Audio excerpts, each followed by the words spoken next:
Hi, Pete Shmigel from Lifeline here. I'm with a special guest, Premier Mike Baird of New South Wales. Good day, Mike. Shmigel, good to see you. Thank you. We're going to turn the tables a little bit on the Premier today. Usually you're the one asking the questions. Well, actually, no. Normally they ask me, but no, anyway. That's true. Depends on how important you are, I suppose. I never get Shmigel to ask me questions. So go for it. And before the questions, thank you. New South Wales Government, on behalf of the New South Wales community, amazingly generous contributor to Lifeline. Since the government started working with us, we've significantly increased the number of calls that we answered due to the support that you give us. So yeah, you're saving lives. Well, no, we're delighted to support Lifeline. I mean, Lifeline is literally that, a lifesaver. We know that there are thousands of lives that are saved every year.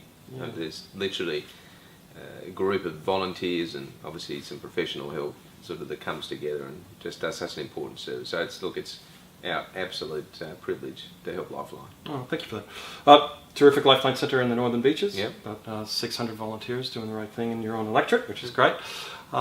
So you'd be aware of some of the work. Great work, but a kind of sad situation in our society. Suicide's going up. Yeah. So from your perspective, you get to meet a lot of people around the state, thinking about a lot of things. What do you think we might be able to do differently to try to save a few more lives as a community? Well, it's huge. You're right. I mean, we had a couple of suicides in our community recently, and it tears not just the family apart, but the community apart. It's just the most awful thing to confront. And there are many strategies and, I mean, obviously programs going about, but look, I think at the core of it, it's up to us to look after our friends and family. We will know better than anyone if behaviours are changing or if they don't see themselves. And the concept of "Are you okay?" Well, it's kind of almost every day. Yeah. Let's look after each other, and we've got a capacity to turn something around because the trends are terrible, and losing one life to suicide is horrible. Let alone the number that we're seeing at the moment. Yeah, that's right. In some ways, innovating in this area is actually going back to the basics of care and compassion. Speaking of care and compassion, how about a bit of a self-care and compassion towards oneself? You work tremendously long hours. I understand you recently may have hurt part of your body that may have limited some of your opportunity to exercise. I understand. Yeah, not my finest moment. Slipping down the stairs in socks. Not seeing the family, often as much as you'd like, I suspect. So what do you do to, maintain a good sense of mental well-being and emotional well-being? Yeah, look, it's critical. Forget about this job. It's really any job, and everyone in life faces stresses and pressures. And look, I find the best thing is physical exercise. So 3 or 4 times a week when I'm sort of fit and there aren't bits broken or sort of knees not working and all the rest of it. But when I'm together, 3 or 4 times a week, a bit of exercise and a surf, sort of once a week. That I find that when I jump in the water, sort of it immediately washes away the stress and tension. So I think it's very important to remain active, and by doing that, I think that's an important part. Just take away stress and good for well-being and mental health. Yeah, and that point you make about the water and it gives you that moment to pause. And interestingly, what we do a lot on the phones at Lifeline is we just simply try to get people to slow down. Yeah. And from that crisis, and then find the dignity with themselves to go ahead. Yeah. So exercise, and that's the primary reason for our conversation today. Is somehow together with Maddie Cross, who you remember and know well, and DJ Tiger Lily, we're running the New York City Marathon to raise a few bucks for Lifeline and save a few more lives. You recently saw me chow down on a pastrami sandwich, a New York City pastrami sandwich here in Sydney. Excellent.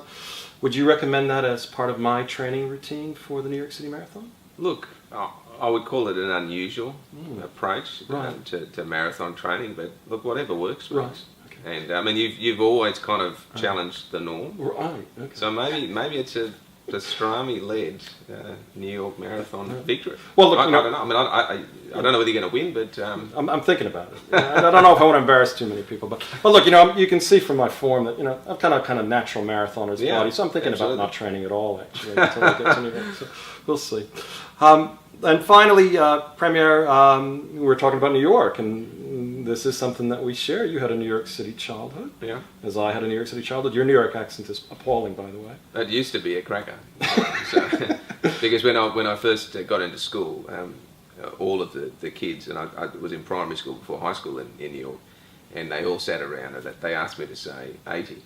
And so I'd say 80, and they'd all sit around laughing their heads off. So it wasn't long before I was saying 80. And then the rest of the accent came, and I came back here with a pretty good New York accent. Excellent. And you have retained some New York connections. Unfortunately, they're very poor ones, and that's your selection of baseball teams. Any true New Yorker knows that the only team we support are the New York Mets, the team of real New Yorkers. Some New Yorkers would say that. Some New Yorkers. So what explains this passion and love of those horrible New York Yankees? Oh, the Yankees were... I mean, I went to Yankee Stadium before I went to the SCG. So as a young kid growing up, I was there in some of the Yankee greats, and I think you'd remember him, Shmigel. Reggie Jackson, I watched him sort of... Mr. October. Yep, 4 in a row, 4 pitches in a World Series, home runs, unprecedented. Bucky Dent, who knocked one over the Green Monster to put the Yankees past the Red Sox into the playoffs. Willie Randolph. Willie, and then you had Goose Gossage and Louisiana Lightning, Ron Guidry. Yeah, they were good. I mean, it was an incredible era. Yeah.